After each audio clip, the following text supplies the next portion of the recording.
आज एक बहुत महत्वपूर्ण शिविर 2 दिन का इसकी शुरुआत होने जा रही है।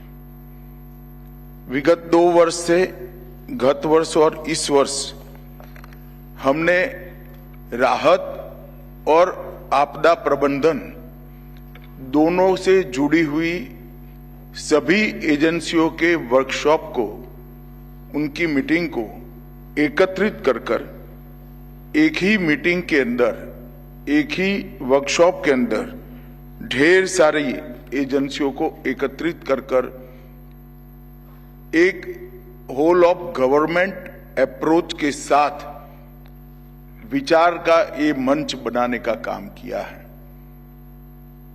गत वर्ष के शिविर के बहुत अच्छे परिणाम भी मिले हैं, क्योंकि एक साथ मुख्य सचिव, राहत आयुक्त, निर्देशक होमगार्ड, अग्निशमन सेवा के महानिर्देशक, एनडीआरएफ, एसडीआरएफ, एनडीएमए, एनआईडीएम और सभी अर्धसैनिक बल के मुखिया अगर एक ही मंच पर उपस्थित होते हैं और विचार विमर्श होता है तो स्वाभाविक रूप से कमियों को दूर करने में और पूरे देश को आपदा के सामने लड़ाई में सुसज्ज करने में बड़ा फायदा होता है। मल्टी स्टेक होल्डर अप्रोच और इंटर एजेंसी कोऑर्डिनेशन, ये दोनों बहुत अच्छे तरीके से हो पाता है और मैं मानता हूं कि ये परंपरा को और सुदृढ़ करना चाहिए। आभासी तरीके से इसमें हर बार कुछ न कुछ जिलों को और कुछ न कुछ आपदा के दृष्टि से संवेदनशील तहसीलों को भी जोड़ने की परंपरा एक बार शुरू करनी चाहिए, जिससे राष्ट्रीय स्तर पर जो विचार होता है वो धीरे धीरे जिला और तहसील स्तर पर भी परकोलेट करने में हमें सहायता मिले।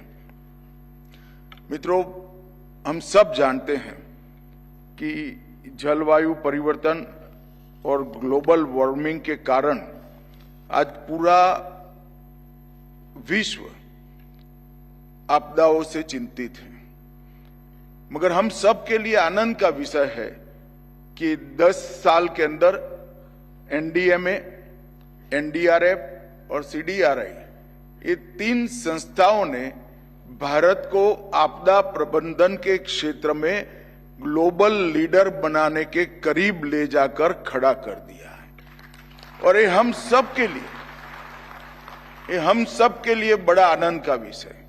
एनडीएमए ने नीति विषयक संरचना करना, शोध कार्य करना, अनेक प्रकार के अभ्यास के लेखों को लोगों तक पहुंचाना, कई एप्स बनाना और ओवरऑल कोऑर्डिनेशन नीति विषयक विषयों का एनडीएमए ने बहुत अच्छा किया है।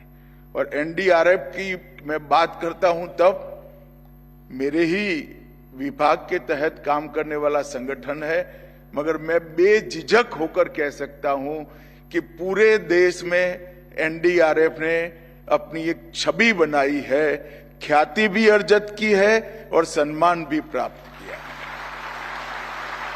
और एनडीआरएफ के संरचना में एसडीआरएफ का भी बहुत बड़ा रोल रहा है।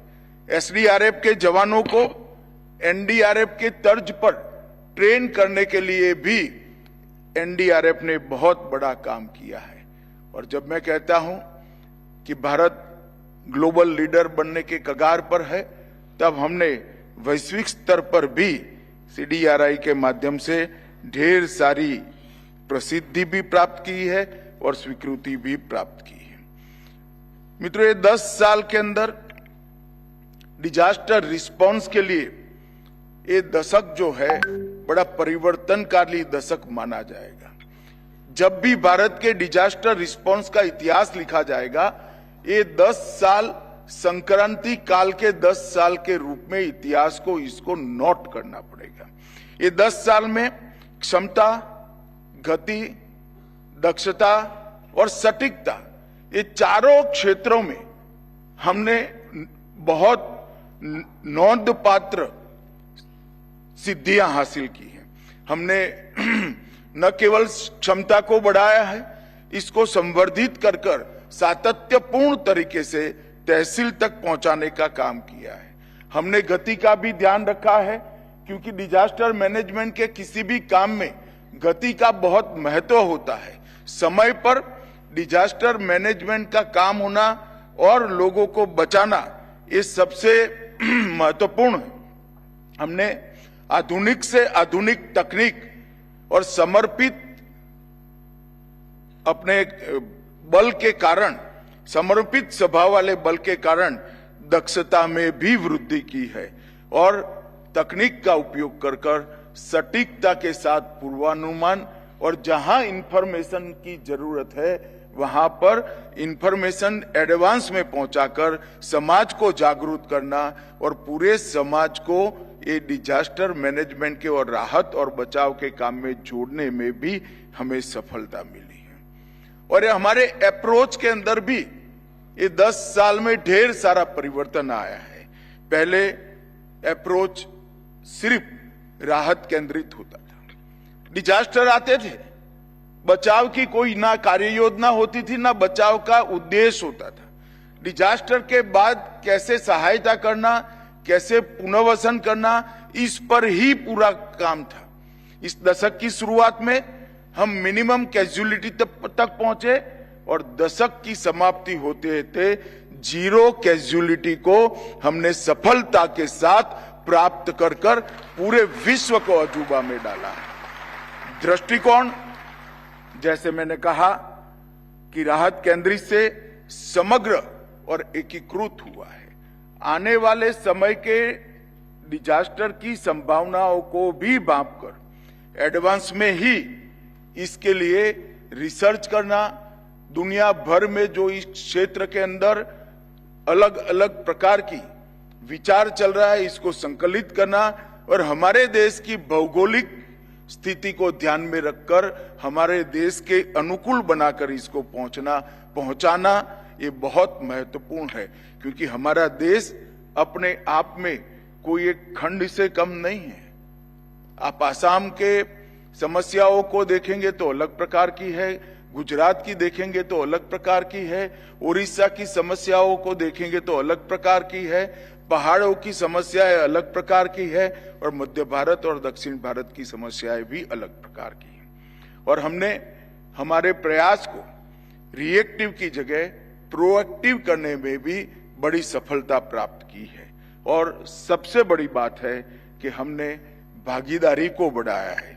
सरकार, पहले केंद्र सरकार अकेले सोचे, इसकी जगह केंद्र सरकार, राज्य सरकार और स्थानीय इकाइयां, ये सभी एकीकृत तरीके से डिजास्टर का सामना करने के लिए आगे आए हैं। और अब मोदी जी के नेतृत्व में एक कदम आगे बढ़कर समाज को जोड़ने का काम भी हम सफलतापूर्वक कर पाए हैं। और मुझे विश्वास है आने वाले 10 साल में हमारा हरेक युवा इस सेंस के साथ और मदद की वृत्ति के साथ डिजास्टर के सामने लड़ने के लिए तैयार खड़ा पाएंगे। इस प्रकार का तंत्र हम खड़ा करना चाहते हैं। मित्रों, पूर्व चेतावनी प्रणाली का विकास, इसमें भारत ने बहुत कुछ हासिल किया है। मैं डिटेल में जाना नहीं चाहता, पहले से ही 20 मिनट लेट चल रहे हैं।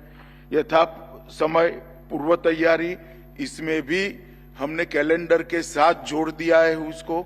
सक्रिय निवारण और शमन दोनों क्षेत्रों के अंदर वैज्ञानिक तरीके से हमने पद्धति को इवॉल्व किया है।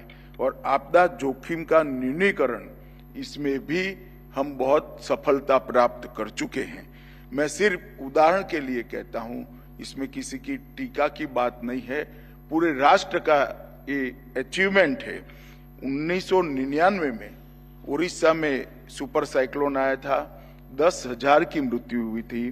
2019 में उड़ीसा में चक्रवात फानी आया, सिर्फ 1 मृत्यु हुई। और गुजरात में बिपरजॉय तूफान आया, 0 कैजुअलिटी के साथ। जब मैं 0 कैजुअलिटी कहता हूं तब आपको फिर से ताली बजानी पड़ेगी। जब मैं जीरो कैजुअलिटी करता हूं तो कहता हूं तब सुपर बिजोय में एक भी पशु की भी मृत्यु नहीं हुई। ये बताता है कि कोई एक विषय के अंदर स्थानीय इकाइयां, जनता, राज्य सरकारें, केंद्र सरकार, सभी डिपार्टमेंट और वैज्ञानिक और सुरक्षा कर्मी सब मिलकर काम करते हैं तो कितना बड़ा अचीवमेंट मिलता है। अब ये अचीवमेंट के पीछे जाकर देखते हैं तो पिछले दशक में हमने वित्तीय सशक्तिकरण के लिए भी बहुत प्रयास किया है। सरकार के बजट में बहुत बड़ी बढ़ोतरी की है। संस्थागत सशक्तिकरण भी हमने प्रयास पूर्वक और डिजाइन से किया है। संरचनात्मक सशक्तिकरण भी किया है और इस सब को जोड़ते हुए मल्टी डायमेंशनल अप्रोच को भी नीति के रूप में हमने स्वीकार किया है। मित्रों, मैं फिर से एक बार कुछ आंकड़े जरूर बताना चाहूंगा। 2004 से 14 तक एसडीआरएफ का बजट 38,000 करोड़ था। 2014 से 24 तक 1,44,000 करोड़ रुपए का बजट हमने दिया है। एनडीआरएफ का बजट 2004 से 14 तक 28,000 करोड़ था, अब 84,000 करोड़ हुआ है और कुल मिलाकर 66,000 करोड़ से बढ़कर 2 लाख करोड़, मतलब 3 गुना बढ़ाने का काम हमने किया है। ये जो वित्तीय सशक्तिकरण हुआ, इसने ये सारे प्रयास को गांव तक पहुंचाने में बड़ी सफलता प्राप्त की है और 15वें वित्त आयोग में 14वें वित्त आयोग के अनुपात में 4 गुना बजट की हमने बढ़ोतरी की है और राष्ट्रीय स्तर पर भी पहली बार राष्ट्रीय आपदा जोखिम प्रबंधन कोष की हमने रचना की। 68,000 करोड़ की अलग राशि इसके लिए समर्पित की है। आज यहाँ पर 2 दिन का सेमिनार है। मैं सभी राहत कमिश्नरों को भी कुछ कहना चाहता हूं। कई सारे जिलों के जिला आपदा प्रबंधन योजना बनाना बाकी है। क्या हम तय कर सकते हैं कि यहां से जाने के बाद 90 दिन में हर जिला की अपने अपने राज्य में जिला आपदा प्रबंधन योजना बनाने का काम हम समाप्त कर दें?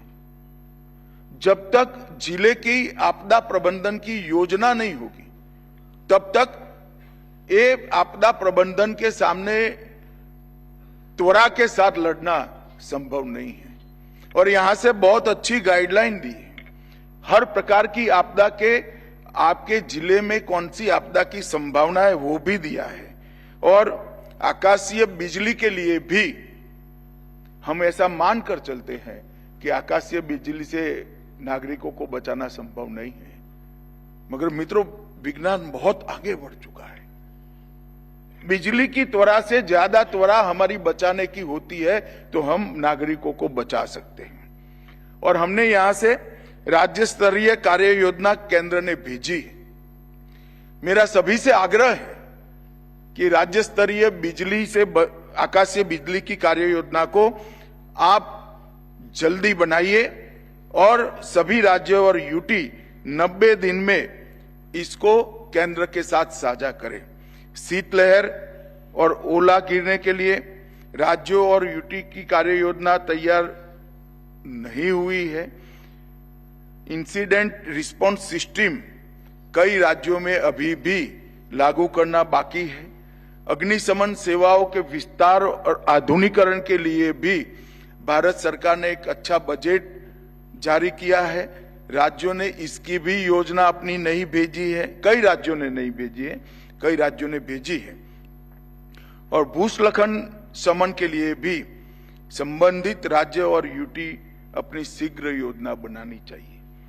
एनडीएमए ने क्रॉस कटिंग क्षेत्रों पर 38 दिशा निर्देश और 34 एसओपी जारी की है। मेरा सभी से आग्रह है, ये दिशा निर्देश और एसओपी को आप जिले तक पहुंचाइए, गांव के सरपंच तक पहुंचाने का काम करना चाहिए।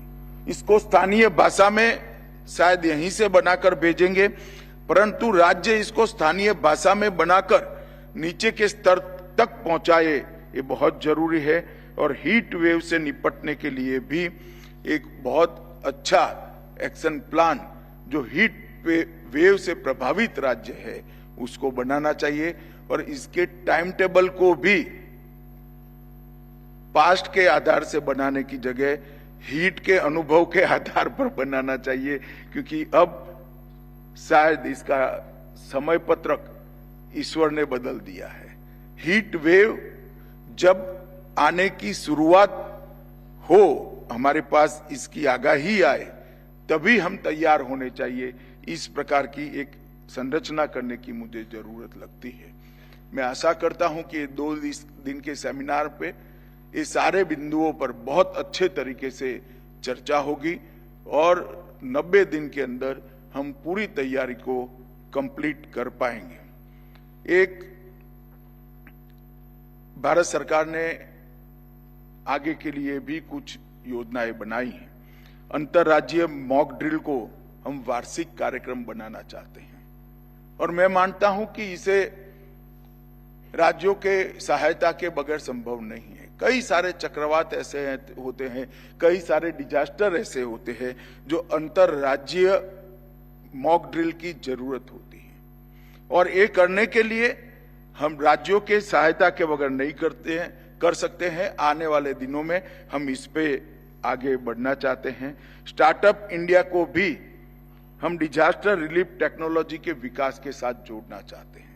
मैं एडवांस में आपको इसलिए कह रहा हूं कि इसके लिए राज्यों ने भी अपना मंथन चालू करना चाहिए, और भवन निर्माण के कोर्स में आपदा सहनशील मानकों की संरचना अपने अपने राज्य के हिसाब से यूनिवर्सिटियों के साथ बैठकर बनानी चाहिए। जहां भूकंप आने की ज्यादा संभावना है, जहां फ्लड आता ही आता है, जहां पर अनेक प्रकार की आपदाओं की, जहां हीट वेव भी आता है, इस सभी जगह हमारे भवन निर्माण कोड्स के अंदर इसके अनुरूप बदलाव करने चाहिए, तभी जाकर हम शून्य इफेक्ट की ओर आगे बढ़ सकते हैं।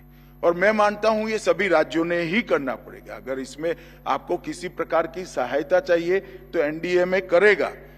राष्ट्रीय जोखिम मूल्यांकन को अद्यतन करने के लिए माइक्रो लेवल रिस्क मैपिंग भी आने वाले दिनों में भारत सरकार करने वाली है। आपदा स्वयंसेवकों का एक राष्ट्रीय पोर्टल बनाना, जिसमें एनसीसी, एनएसएस, स्काउट गाइड और आपदा मित्र इस सभी को एक ही पोर्टल पर लाकर आपदा के वक्त जनता के साथ खड़े हो, इसके लिए भी हम इनिशिएटिव लेने वाले हैं। और स्थानीय भाषा में अलर्ट, प्राथमिक चिकित्सा और निकासी के मार्ग की इंफॉर्मेशन को भी हम भारत की सभी स्वीकृत भाषाओं में यहां से भेजने का हम प्रयास करेंगे। मित्रों, ढेर सारी उपलब्धियां ये 10 साल में हुई है। मैं बहुत ज्यादा इसके लिए बात नहीं करना चाहूंगा, मगर कुछ बात जरूर करूंगा कि 2018-19 में Subhash Chandra Bose disaster management award की स्थापना की। मेरा राज्यों से आग्रह है, अवार्ड मिले न मिले, हर राज्य अपना क्लेम जरूर करे। आपके राज्य में डिजास्टर मैनेजमेंट के लिए काम करने वाली संस्था और व्यक्ति दोनों को आइडेंटिफाई कर यहां भेजिए। ये डेटाबेस का एक उपयोग है। मैं ऐसा नहीं कह रहा कि आप भेजेंगे तो इनको ही अवार्ड मिलेगा। इसकी चयन की एक प्रक्रिया है और काफी कठिन प्रक्रिया रखी है, क्योंकि हम अवार्ड को सार्थक बनाना चाहते हैं, और इसके लिए कम से कम आपके ज्यादा से ज्यादा एप्लीकेशन आए, इसके लिए आगे बढ़ना चाहिए।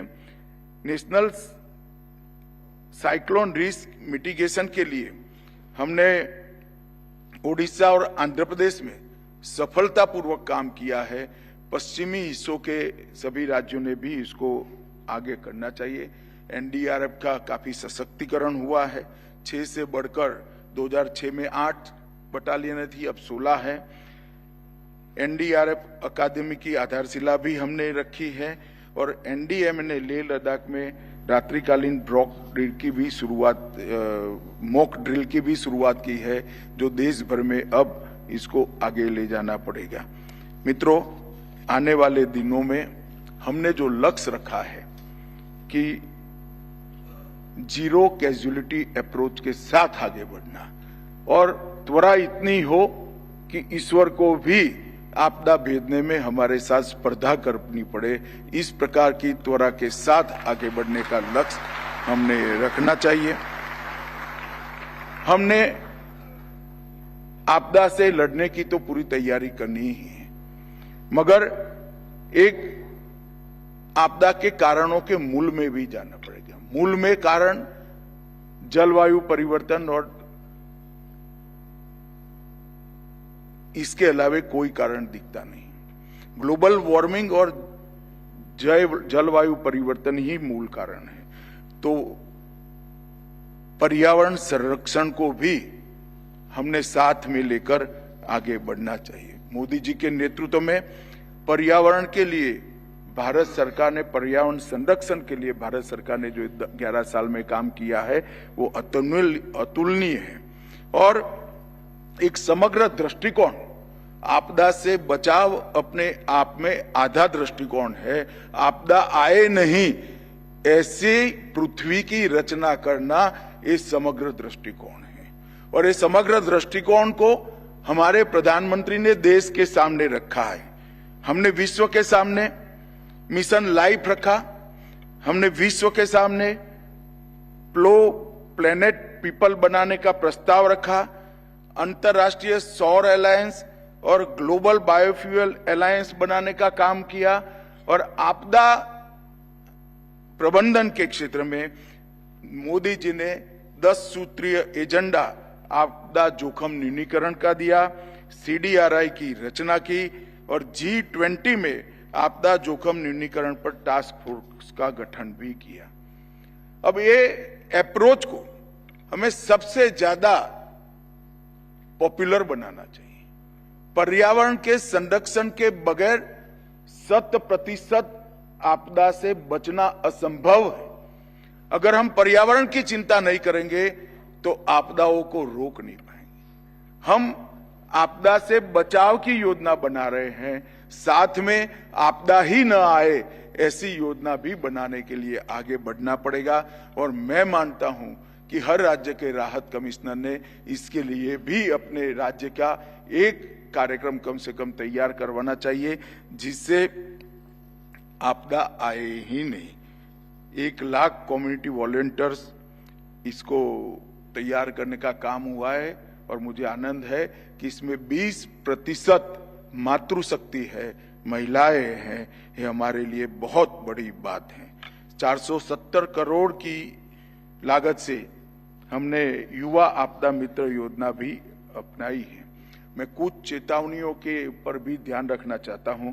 चक्रवात चेतावनी, आकाशीय बिजली की चेतावनी, बाढ़ जोखिम एटलस और डिजिटल टूल्स और कॉमन अर्निंग प्रोटोकॉल, इस सब के लिए राज्यों ने ज्यादा सेंसिटिव होना चाहिए।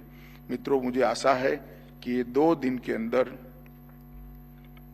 आप सब लोग जो मंथन करेंगे, इसमें टेक्नोलॉजिकल कैपेसिटी के साथ साथ ह्यूमन कैपेसिटी बढ़ाने के पर भी चिंता करेंगे।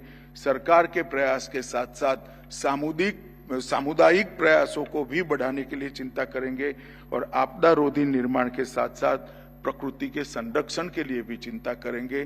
तभी जाकर आपदा से विश्व को, भारत को और अपने हर राज्य को बचाने का एक संपूर्ण प्रयास होगा। मुझे आशा है आप सब लोग यहाँ 2 दिन मंथन कर इसका अमृत निकालकर अपने अपने राज्य में जाएंगे और वो गांव तक पहुंचेगा, ऐसी मेरी आशा है। आप सभी को मेरी 2 दिन की शिविर के लिए बहुत बहुत शुभकामनाएं। धन्यवाद।